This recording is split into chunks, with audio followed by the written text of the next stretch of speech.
Bonjour, nous allons parler aujourd'hui du demi-ton.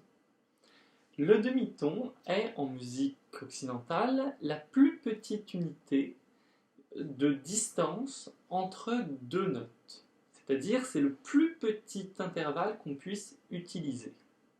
Dans d'autres traditions musicales, c'est-à-dire les musiques extra-européennes, on aura effectivement potentiellement des intervalles plus petits que le ton, ainsi que par exemple en musique contemporaine où ça pourra arriver d'utiliser des quarts de ton, des huitièmes de ton, des seizièmes de ton. Mais on va dire que dans la musique normale, c'est-à-dire tout ce qui est musique classique, style Bach, Beethoven, Brahms, ou dans la musique populaire, que ce soit le jazz, le rock, la pop, etc., le demi-ton est l'élément le plus petit qu'on utilise. Donc, on va voir le demi-ton sur différents instruments, comme ça vous permettra de bien comprendre ce dont il s'agit. On va commencer par le piano. Là. Donc, un demi-ton au piano, c'est facile, c'est la distance entre... C'est l'intervalle qu'il y a entre deux touches conjointes. Par exemple, si do. Là, entre si et do, il n'y a pas de touche noire. En revanche, entre les autres touches blanches, il y a souvent une touche noire. Et ben, l'intervalle entre une touche blanche et une touche noire juste à côté, c'est aussi un demi-ton. Do, do dièse. Voilà, donc sur le piano, le demi-ton, c'est quand il n'y a rien entre les deux touches. C'est un peu la même chose avec l'accordéon. Là. Donc pareil, sur l'accordéon, il y a des touches, des boutons pour être plus précis. Et donc, le demi-ton, ça sera deux boutons consécutifs.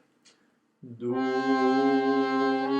dièse, mi, fa, etc. Donc, ce sont vraiment deux boutons juste l'un à côté de l'autre. Autre exemple.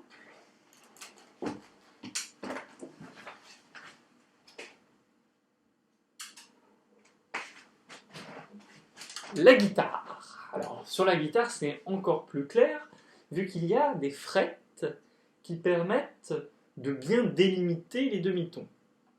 Donc, on appuie son doigt à n'importe quel endroit, et le demi-ton du dessus, ça va être la frette juste à côté, juste au-dessus. Encore un.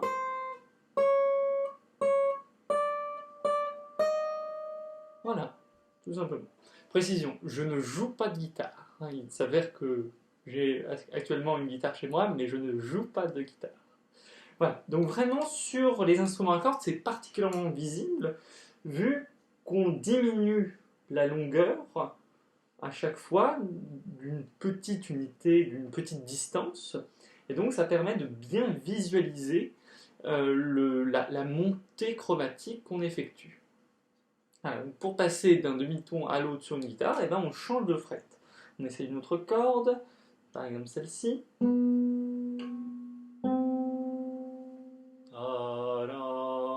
Voilà, c'est vraiment une toute petite distance. Un dernier instrument pour illustrer.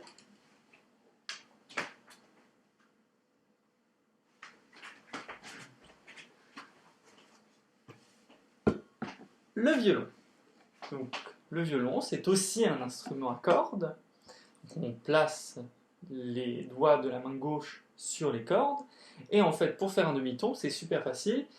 Il s'agit vraiment de coller les doigts. Bon, alors quand ils sont super fins, comme moi, j'ai pas des gros doigts, des fois ça peut arriver de laisser un tout petit espacement, mais généralement c'est plutôt, voilà, vraiment les doigts bien collés.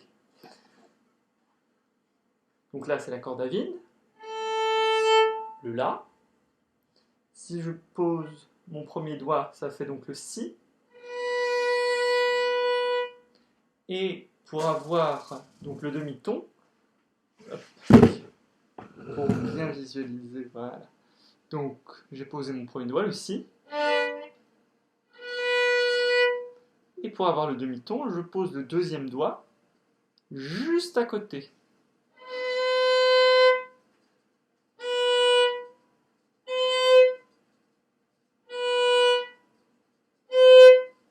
Voilà.